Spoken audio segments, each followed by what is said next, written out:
Donald Trump a-t-il failli être gars ou bien c'était un coup monté?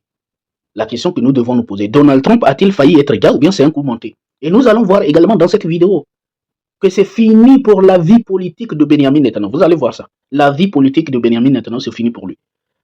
Maintenant, regardez quand on a vu, qu'est-ce qu'on avait vu dans les vidéos précédentes? On a vu que les soldats israéliens se plaignent d'être atteints de troubles psychiatriques. Il y a des rapports démontrant que des soldats israéliens se plaignent d'être atteints de troubles psychiatriques. Je vous ai dit, tout ce qu'ils sont en train de faire à Gaza ne sera pas sans conséquences. Et regardez ici, nous sommes sur un média israélien, arrête. Et regardez ce que le média israélien arrête nous dit, les gars.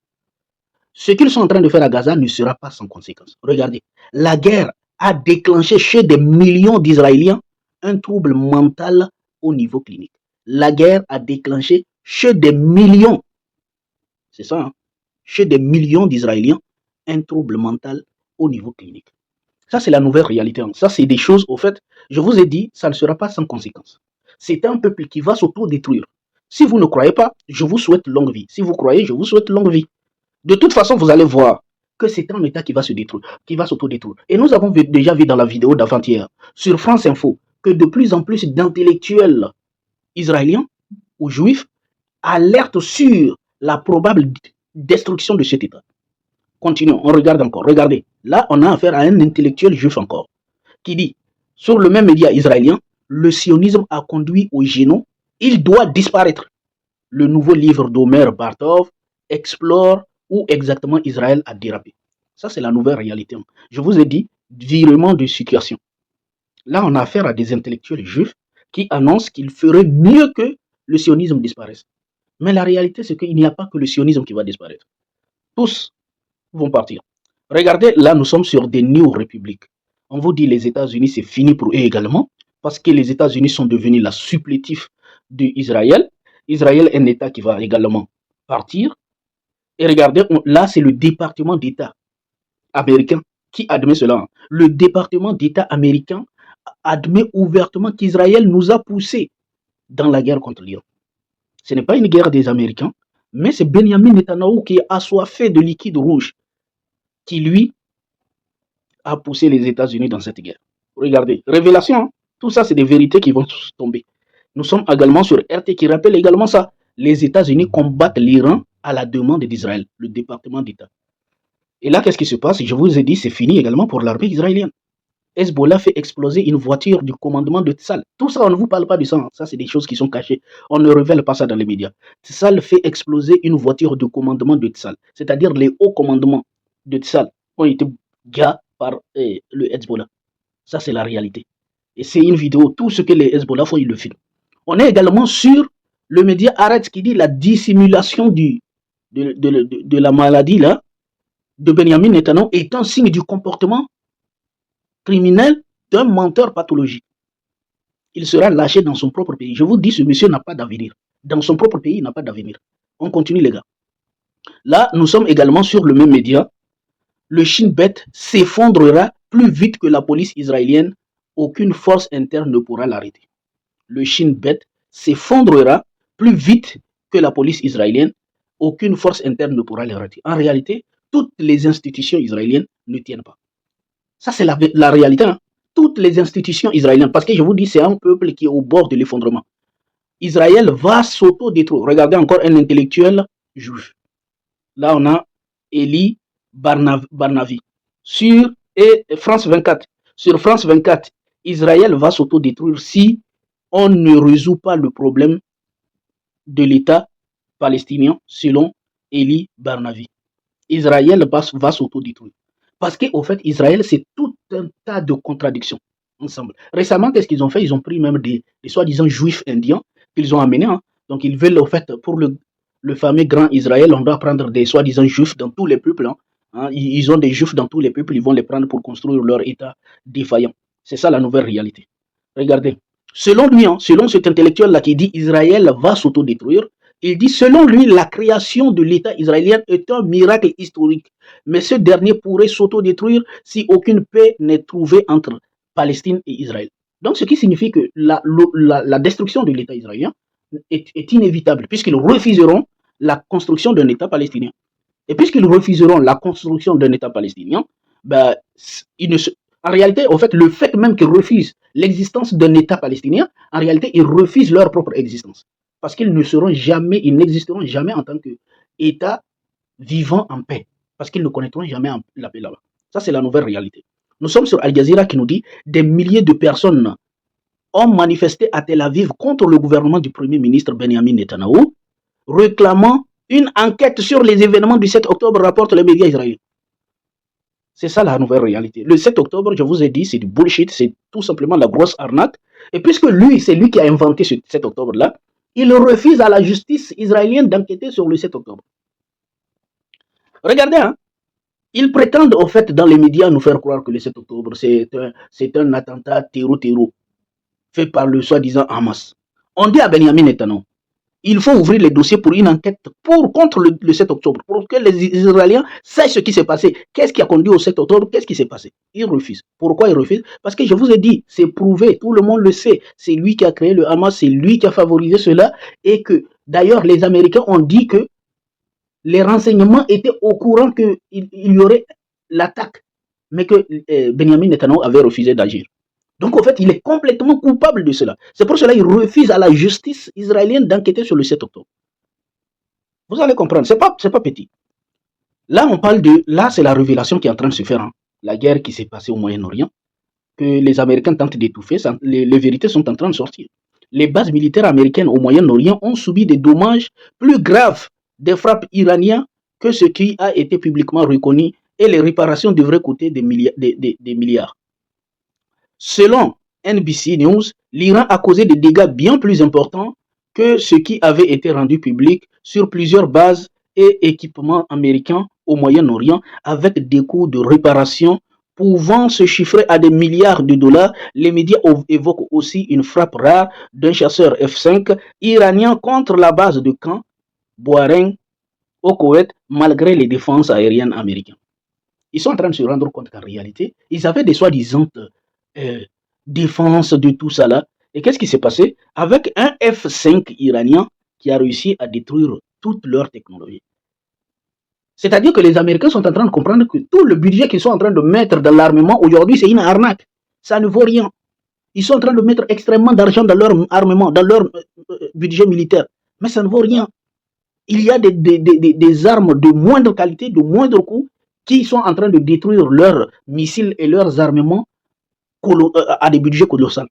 Regardez, là nous sommes sur Iran qui nous dit l'Iran s'est préparé à la plus grande frappe de missiles de l'histoire contre Israël et les bases américaines en Asie de l'Ouest, qui sera lancée immédiatement dès la détection de tout signe d'attaque. C'est-à-dire que l'Iran est en train de dire nous sommes préparés. S'il y a un deuxième tour,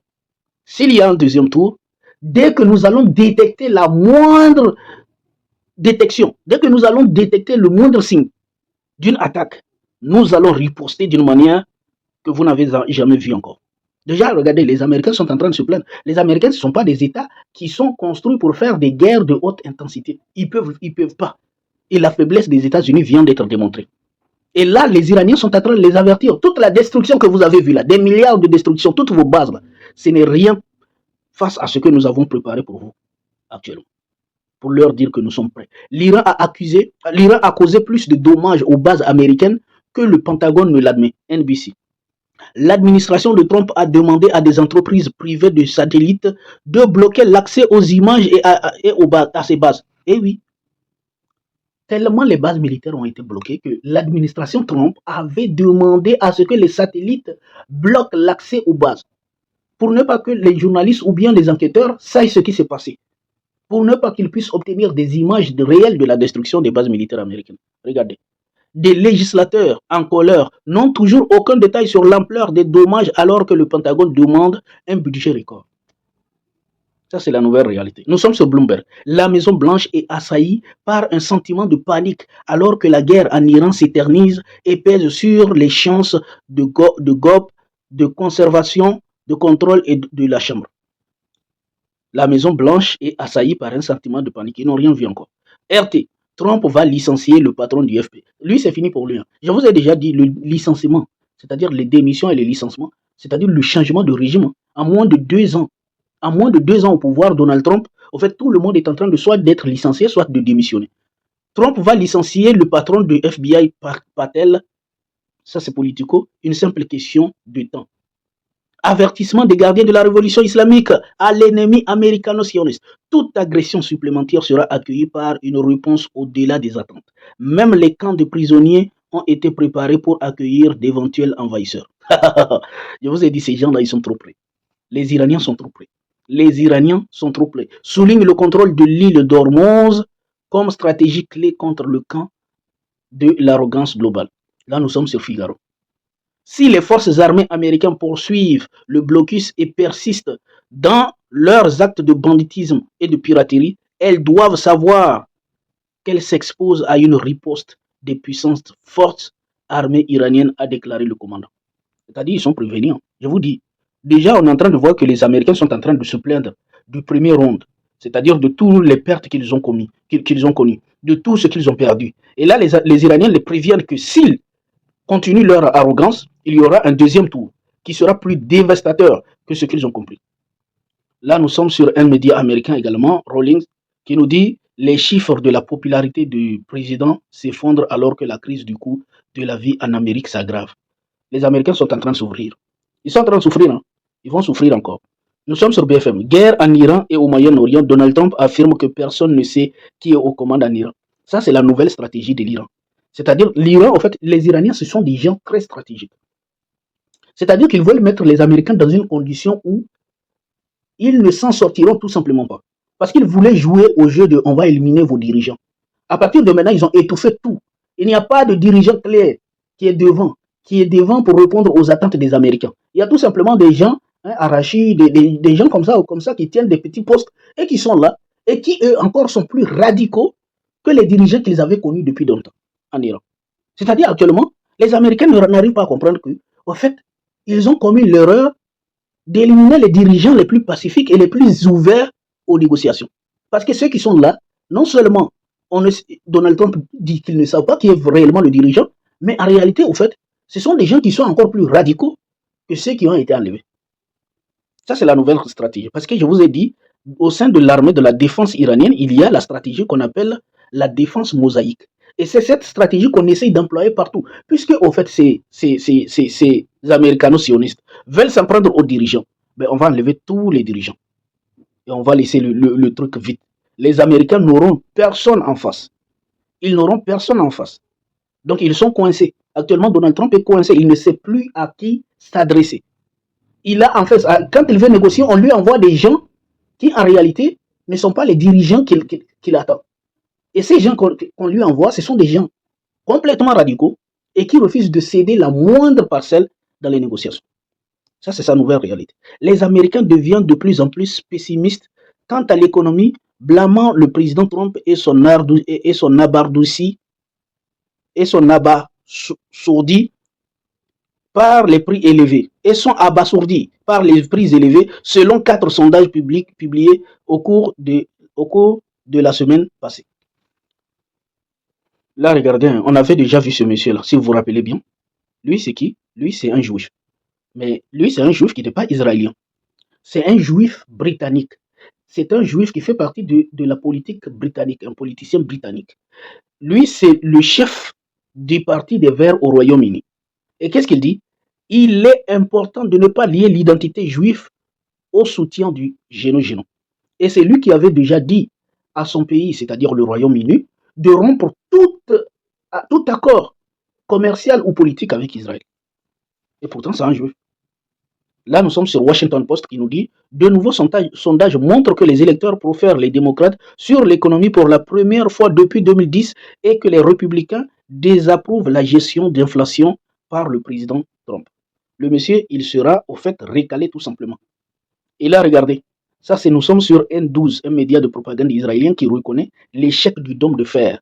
Les stocks n'ont pas été reconstitués, les discussions ont été annulées et les budgets ont été bloqués, même après 2 attaques iraniennes avec l'accord de la censure. Leur fameux dôme de fer. Quelle est la propagande que nous n'avons pas réussi à cause de ce fameux dôme de fer? Le dôme de fer ne vaut rien actuellement. D'après un rapport du service de renseignement américain, le régime iranien maintiendrait un arsenal militaire conséquent. Ces gens-là, ils ont fait la guerre à quelqu'un qu'ils ne connaissent pas. On ne fait pas la guerre contre un État comme l'Iran. On continue. Là, vous savez, on va arriver sur Donald Trump. Alors, qu'est-ce qu'on prétend? Pour ceux qui ne le savent pas, les États-Unis, Donald Trump évacué au dîner des correspondants de la Maison Blanche après des tirs. C'est-à-dire que pendant que Donald Trump était dans un dîner, on prétend qu'il y a un mec qui est venu tenter de le gars. Et regardez ce que les internautes ont trouvé. C'est que le mec qui a tenté le gars, il porte, regardez, si vous regardez bien, un t-shirt bizarre. Sauf que ce t-shirt-là est bien connu. Bah, c'est le symbole, c'est le t-shirt des forces de défense israéliennes. Le mec qui a tenté de le gars. Donc on continue, regardez. Là, c'est lors du dîner, hein, les soi-disant agents de sécurité. Mais la question que nous allons vous poser, regardez tous ces agents de sécurité qui ont arrivé leurs armes. Hein. Regardez bien. Donc ça veut dire qu'ils sont prêts. Ils sont déjà prêts. Mais vous avez bien regardé les agents parce qu'on va y revenir. Je sais pourquoi je vous ai mis la photo des agents. On va bien. Donc regardez bien, les agents sont prêts pendant que le soi-disant tireur est à l'intérieur. Actualité. On continue. Hein. Rappelez-vous, retenez l'image et on va y revenir. Là, nous sommes sur le Financial Times également qui nous rappelle l'actualité. Actualité de dernière minute, Donald Trump a été évacué précipitamment de la scène lors du dîner des correspondants de la Maison Blanche après que des coups de feu apparents ont été entendus. Le président des États-Unis était assis à la table principale de l'événement aux côtés de plusieurs membres du cabinet. Le président a déclaré qu'il ne croit pas que le tireur au dîner des correspondants de la Maison Blanche soit affilié à l'Iran. Là, c'est quand même, ça c'est quand même une bonne chose.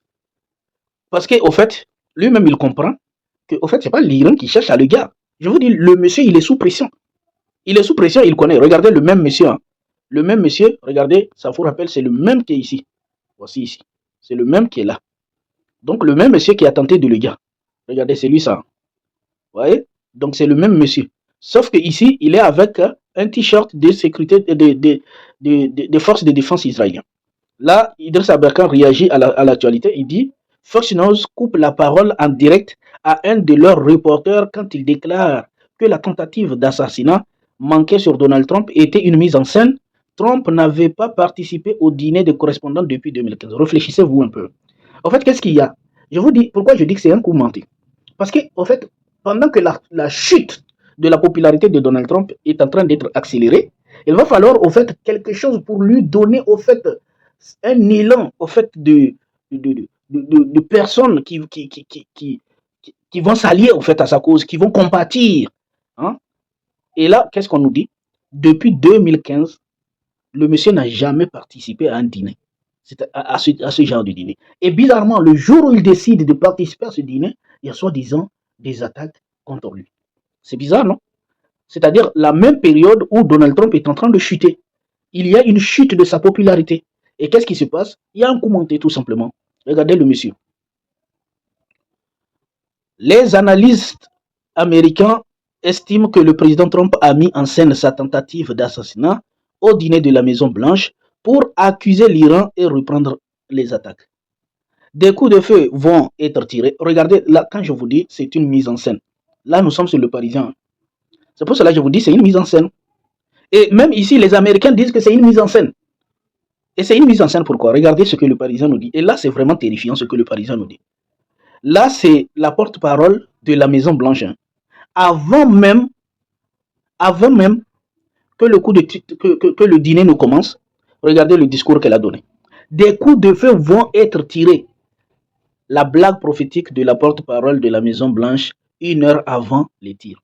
1 heure avant les tirs, la porte-parole de la Maison Blanche déclare que des coups de feu vont être tirés. Regardez, nous sommes sur le Parisien. Interrogée par Fox News au début de la soirée, la porte-parole de la Maison Blanche, Caroline Leavitt, a utilisé une métaphore qui a pris une tournure concrète quelques instants plus tard lorsqu'un homme a fait irruption dans le bâtiment et a échangé des coups de feu avec force de l'ordre. Là, 1 heure avant le coup d'État, Caroline Leavitt, la porte-parole de la Maison Blanche, déclare que les coups de feu vont être tirés. Et pourquoi je vous dis qu'il y a un coup monté? Vous avez vu les agents de sécurité, non? Tous ces agents de sécurité, au fait, ils étaient prêts, mais il y a quelqu'un qui vient avec une arme et les agents de sécurité n'ont tiré aucun coup de feu. Et il n'y a même pas quelqu'un qui est blessé dedans. Il n'y a même pas quelqu'un qui est blessé dedans. Et le fameux tireur n'a même pas tiré pour blesser quelqu'un. Là où il y a des centaines de personnes, il n'y a personne qui est blessé, il n'y a personne qui a été tué, il n'y a personne qui est blessé. Et même les agents de sécurité n'ont même pas tiré un coup de feu vers la personne.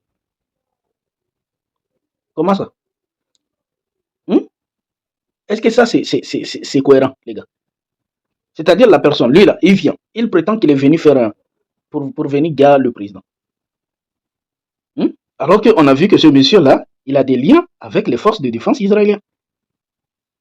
Il vient prétendre qu'il est en train de faire, il veut gagner le président. Il vient, il tire, il se met à tirer. Et pendant là où des gens sont assis, il n'y a même pas quelqu'un qui est blessé. Et si vous voyez les vidéos, vous allez voir, il y a même pendant que soi-disant il est en train de tirer, il y a même des gens qui continuent de manger. C'est quoi? Ben, c'est tout simplement la chute de la popularité de Donald Trump et qu'il fallait organiser, mettre en scène cela pour au fait que les Américains puissent en pâtir à la cause de Donald Trump, pour lui donner un élan de popularité. C'est tout simplement ça. Là, nous sommes sur le média N12, le média israélien, qui nous dit The New York Times aurait accordé Orange et Rogue ne accordera pas de grâce à Netanyahu. C'est le président d'Israël, qui ne va pas accorder de grâce à Benjamin Netanyahu, parce que Benjamin Netanyahu a fait tout pour qu'on lui accorde de la grâce, pour qu'on arrête toute poursuite contre lui. Mais il dit qu'il ne va pas accorder de grâce à Benjamin Netanyahu. Et je vous dis, c'est fini pour Benjamin Netanyahu. Le président dit qu'il ne lui accordera pas de grâce.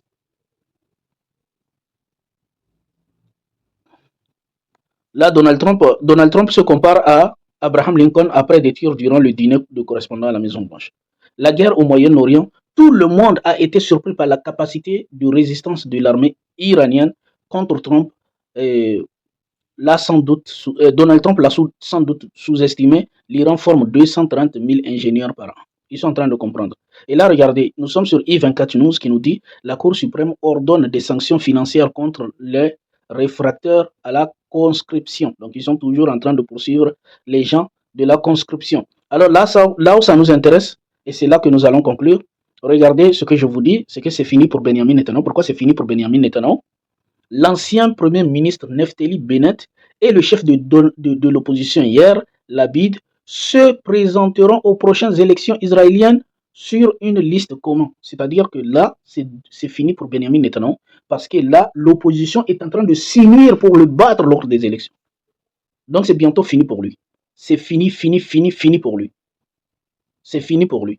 Et là, ici, sur CNews, on nous dit le spectacle d'une guerre civile aux États-Unis pourrait être possible, prévient le reporter de guerre. Là, on nous dit, nous sommes sur des Jérusalem Post, le premier ministre Netanyahu critique durement l'annonce de la liste commune de Bennett et de Labid. C'est-à-dire qu'il n'est pas content. Il n'est pas content qu'il y ait une union de l'opposition contre lui. Il dénonce l'union de l'opposition contre lui. Parce qu'il sait que c'est fini pour lui. Et c'est là on va s'arrêter, les gars. La vérité est que c'est bientôt fini pour Donald Trump et pour Benjamin Netanyahu. Je vous dis, suivez l'actualité, vous allez voir que c'est bientôt fini pour lui, parce que lors des prochains mandats, il sera battu. Parce que là, ce qu'ils ont fait, c'est tout simplement incroyable. Et c'est lui-même qui dénonce. Le premier ministre Benjamin Netanyahu critique durement l'annonce de la liste commune de Bennett et Labid pour les élections de la Knesset. Ça, c'est la nouvelle. En partageant une vidéo controversant les liens à Mansour. C'est-à-dire, il fait tout avec sa propagande pour ne pas que ces deux-là soient unis.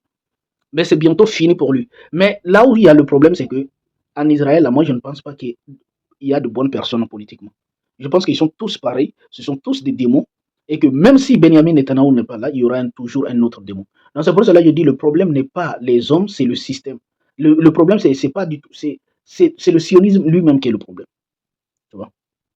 Donc c'est le sionisme lui-même qui est le problème. En tout cas, merci d'avoir écouté jusqu'à là. On se dit à très bientôt.